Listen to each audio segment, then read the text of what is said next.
का एक नया प्रोपेगेंडा इस वक्त सामने आ रहा है। ऑपरेशन सिंदूर से पाकिस्तान में दहशत है और बौखलाहट में इशाक डार ने बयान क्या दिया कि भारत के 75 से 80 विमानों ने पाकिस्तान में स्ट्राइक की है। 75 से 80 विमानों ने पाकिस्तान में स्ट्राइक की है, इशाक डार का बयान। उधर अभिनेता अनुपम खेर ने ऑपरेशन सिंदूर पर कहा कि ऑपरेशन सिंदूर इस बात का सबूत है कि जो हमारे देश की तरफ आंख उठाकर देखेगा, जो देश में आतंक लाने की कोशिश करेगा, जो हमारी बहनों के सिंदूर को मिटाने की कोशिश करेगा, हम उसका क्या हाल कर सकते हैं। तो मेरे साथ इस वक्त हिमांशु जी इस वक्त जुड़े हुए हैं और कर्नल दिनेश नैन मेरे साथ इस वक्त जुड़े हुए हैं। हिमांशु जी, ये तय लग रहा है करीब करीब जो वरिष्ठ डिफेंस एक्सपर्ट हैं वो इशारा दे रहे हैं कि पाकिस्तान मजबूर होकर एक रिटेलिएशन करेगा, एक बड़ा हमला करेगा। वैसे भी पाकिस्तान लगातार एलओसी के ऊपर फायरिंग कर रहा है आर्टिलरी के साथ, जिसमें कई गांव वाले भी इसमें पता चलता है उनकी मौत हुई है। लेकिन पाकिस्तान अगर बड़ा हमला करने की कोशिश करता है तो क्या मैं ये मानूं फिर भारत के पास ये जवाब देने का हक होगा कि भारत ने तो टेररिस्ट के कैंप्स को टारगेट किया था, पाकिस्तान ने किस बात पर हमला किया और फिर एक बड़ा वॉर मुंह बाए खड़ा है।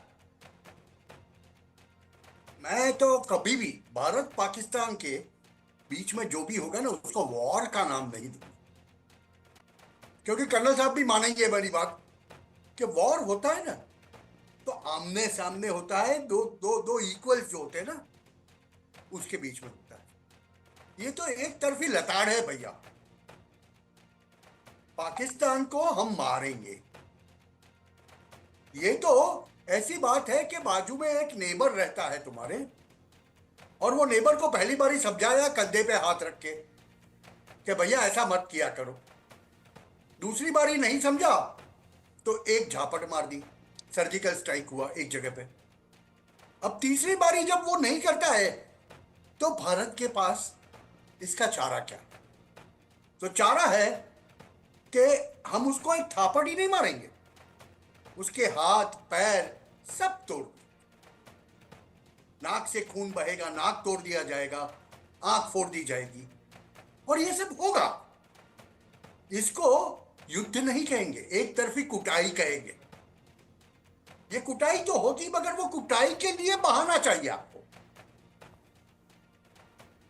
और ये बात बड़ी सही है कि देखिए भारत ने जो पहला स्ट्राइक किया तो भारत ने किया वी आर अवेंजिंग अवर पहलगाम, और ये नॉन एस्केलेटरी है। क्यों? क्योंकि ये नॉन एस्केलेटरी क्यों है कि हमने सिर्फ आतंकियों के ठिकानों के ऊपर हमला किया, मिलिट्री के कोई भी इंफ्रास्ट्रक्चर के ऊपर, सिविलियन के ऊपर कुछ भी नहीं हुआ। अब ये पाकिस्तान समझे कि ये उनके ऊपर हमला है और प्रतिवार करने जाए। वेल, प्रतिवार कैसे करेगा? मैं आपको एक हकीकत बताऊं। देखिए, हमारा ऑपरेशन सिंदूर तो अंजाम दे दिया हमने तो 25 मिनट के अंदर। उसके बाद तकरीबन 2 बजे से एलओसी पे बड़ी आर्टिलरी शेल्स दागने शुरू किए उन लोगों ने। 2 घंटे तक चले और फिर बंद हो गए। एक जमाना था जब पाकिस्तान 24 में से 12-12 घंटे तक शेल डालता था। इस बारी तो रिपोर्ट ये भी है, हमारे जो ग्राउंड पे रिपोर्टर्स है वो ये भी बता रहे हैं कि वो टैंक्स ले आए हैं ये एरिया में और टैंक में से गोले दाग रहे हैं,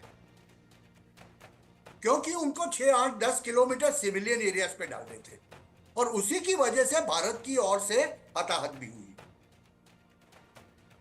अभी एक रिपोर्ट ये बता रही है कि पाकिस्तान के पास ये बड़े गोले, जिसको बड़े शेल्स कहते हैं हम, बिग आर्टिलरी, वो तो जगता ही नहीं है सब। वो 155 मिलीमीटर की गन के जो कारतूस है वो भी तो बेच चुका है। ऐसा कहा जाता है कि उनके पास 3 दिन तक चले उतना एम्यूनेशन है। तेल कितना है वो कोई जानता नहीं, मुश्किल से आता तो मगर वो क्या करेगा? उसके लिए एक मजबूरी बन जाती है कि जो है उससे एक बारी तो प्रहार करना पड़ेगा, जिससे उसकी लोकल ऑडियंस को एक तसल्ली वो दे सके।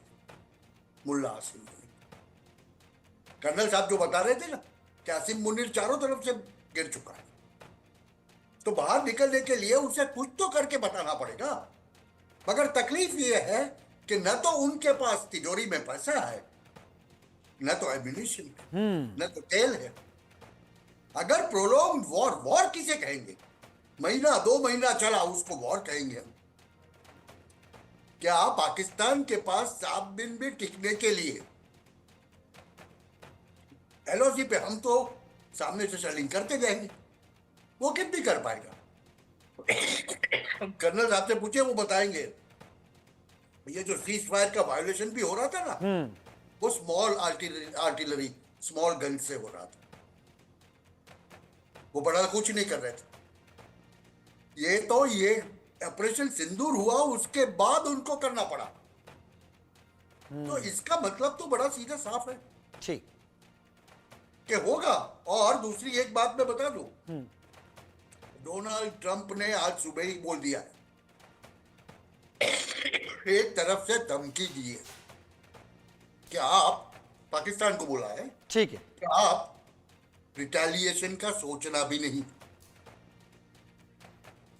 रिटेलिएशन का सोचना भी नहीं। इसका मतलब ये होता है कि आपका क्या हश्र होगा वो आप सोच लो फिर।